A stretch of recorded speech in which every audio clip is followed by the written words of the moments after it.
Powerhouse Theatre, located in downtown Walla Walla, is a 120-year-old building that used to supply power to the city. Tonight, it supplies world-class entertainment.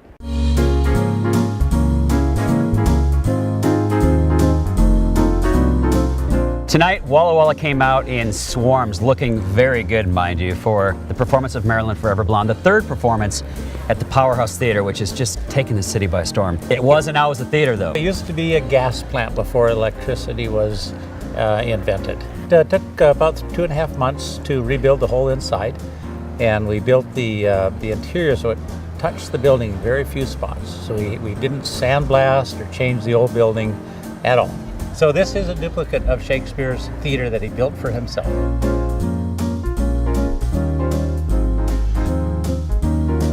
This town is so excited for Marilyn Forever Blonde, and Greg wrote it, produced, directs.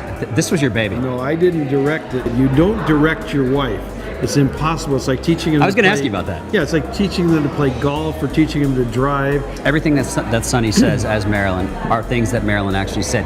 Where did you find all this material? Well, I wrote this before the internet. This is about late 80s, you know, so I got all these books on Marilyn. I had my office write down all the quotes on 3x5 cards, and then I scooped them up and sent them back, and they typed them up, and I went, you know, that could be a play, and then I worked on it. And then I couldn't find anybody to do the part, so I waited 20 years to get someone to do it, and then I had to marry her to do the part. I'm blown away by Sonny and her performance, and usually we film performances, but tonight we actually got to sit back and enjoy it. But yesterday we actually did get the pleasure of connecting with Sonny and meet this wonderful lady. What I love about this production is that your husband Greg wrote it word for word in Marilyn's words.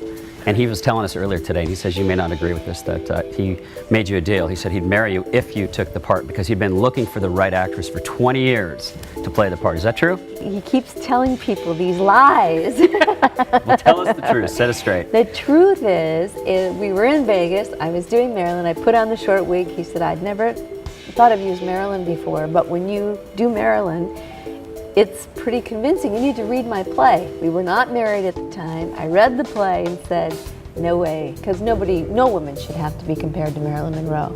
That's just not even fair. And then we were married, and the nagging just would not stop. Do the part. Do the part. Read a scene. Boop, boop, be doo. Groucho loved it. His eyes popped out. I remember, he made this joke off screen. He said, young lady, you're a case of arrested development. With your development, somebody's bound to get arrested. It's been said that you do an amazing job channeling Marilyn from the dead before your performances. What do you go through to become Marilyn? Well, I spent 2.5 hours in makeup. I turn on some Frank Sinatra music of her era.